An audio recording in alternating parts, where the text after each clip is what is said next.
All right, so today we need to talk about something big, probably one of the most exciting waves of Genshin leaks and lore that we've had in a long time. Now, quick disclaimer before we dive in, none of this is officially confirmed until Hoyoverse says so. These are leaks, rumors, puzzle pieces. But here's the thing. When you start putting those pieces together, you get a really fascinating picture of where Genshin might be heading over the next several patches.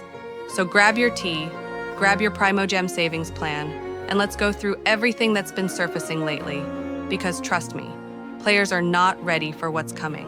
Save up to 25% on the current banners at lootbar.gg, especially for the Nod Cry release. Loot Bar is offering the all-in-one pack and the 6,480 pack for only $69 compared to $100 in-game. That's a $31 saving. I just entered my UID and selected my server. In less than 5 minutes, the gems appeared in my account. As you can see, I received double the amount for my first purchase, just like with in-game top-ups. And remember, the double bonus for your first purchase has been reset in 6.0. Beyond Genshin, you can also top up in Honkai Star Rail. Loot Bar has over 100,000 satisfied users and also supports PS5 and Xbox top-ups. New users can get an extra 10% discount, while returning users get 5%. The link is in the description. Let's start with the name that has the entire community buzzing, Durin. Now, the latest leak frames him as a 5-star Pyro character who does something that immediately caught people's attention. He applies Pyro off-field, just like Xiangling. But here's the kicker. Apparently he does it better than her. And if that wasn't already enough to get people sweating, the claim is that he also shreds Hydro, Pyro, and even Anemo resistance. That would instantly make him one of the most valuable Pyro supports or sub-DPS units we've ever seen. Now, let's not lose our heads here. Every few months, someone leaks a so-called Big Xiangling or Big Bennett, and usually, once the real numbers are revealed, the hype cools off. But still, the idea of a Pyro unit who applies just as consistently as Xiangling, while also lowering enemy resistances, that's massive. Imagine the reaction teams you could build around him. But Durin isn't the only one making headlines. We need to talk about Varka, because his situation is a little more complicated. You might remember earlier leaks suggesting that Varka would end up on the permanent banner, which sent the community into absolute panic mode. The reasoning was that since he was rumored to be fully human, some leakers assumed that automatically made him standard pool material. But the latest clarification clears that up. Apparently, early drafts of the story did have him as fully human. Later on, though, Hoyoverse supposedly revised his backstory to include another race's bloodline, which technically means he isn't purely human anymore. That, in turn, kills the permanent banner theory. And honestly, that makes way more sense. Hoyoverse has never thrown a heavily hyped character with years of build-up onto the standard banner. The standard pool is usually for surprise additions or brand new faces with less lore weight. Think Tignari, Daya, or Cheeky. Characters like Varka, who's been teased for years, they're almost always limited 5 stars. So, yeah, the panic was unnecessary. Varka, being a limited banner unit, lines up perfectly with Hoyoverse's track record. Now, here's where things get even more interesting.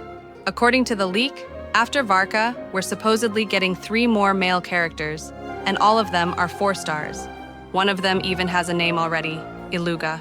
The only detail we've got on him so far is that he's not Hydro or Cryo, which sounds tiny, but it's actually pretty telling.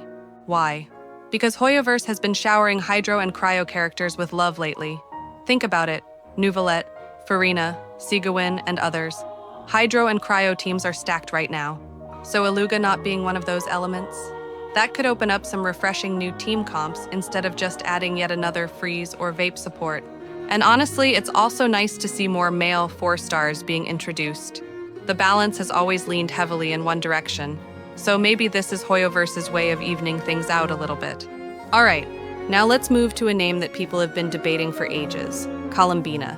At first, a lot of folks thought she'd be a Hydro main DPS, but current chatter suggests she's leaning more toward being a Hydro reaction support. Supposedly, at Constellation 0, she won't really function as a main carry. Instead, she seems more like an enabler, someone who drives reactions rather than standing in the spotlight herself. And honestly, that tracks with Hoyoverse's usual design pattern. They love releasing an enabler or support first, and then later dropping the perfect DPS partner who fully takes advantage of that mechanic. So picture this.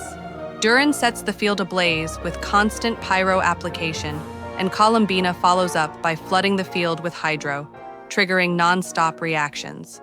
Together, they could be the next Bennett and Zhangling-style duo, but for a new generation of team comps. Of course, we should stay cautious. Whether Columbina ends up as a support, a sub-DPS, or some kind of hybrid role will only be clear once we see the beta numbers. But for now, the puzzle pieces suggest she's designed as the hydro half of a new elemental duo. And finally, let's touch on Nicole. The leaks place her around version 6.6. That's way down the road, so we should be extra cautious with this one. Her name's been floating around leak circles for a while, but tying her to a patch this early is always shaky. Still, if you're the type who plans out their Primogem budget months or even years in advance, it's worth keeping her in the back of your mind. So when you zoom out and look at everything, what do we actually have here? Durin possibly redefining what pyro support looks like, Varka likely staying limited and not standard pool. 3 new male 4-stars, including Iluga, bringing some balance to the roster. Columbina shaping up as a hydro reaction enabler. The White Horse Immortal, one of the deepest lore pulls we've seen in a while, potentially arriving during Lantern Rite. And Nicole, seated far in advance for the long-term planners. It's honestly a lot to process, but it also shows that Hoyoverse is clearly planning something cohesive. They're not just dropping characters at random. If these leaks hold up, the next stretch of patches could feel just as connected and story-driven as the early Mondstadt and Liu days, when every new unit wasn't just another gacha pull, but a piece of the bigger narrative puzzle. And that's the part that excites me the most.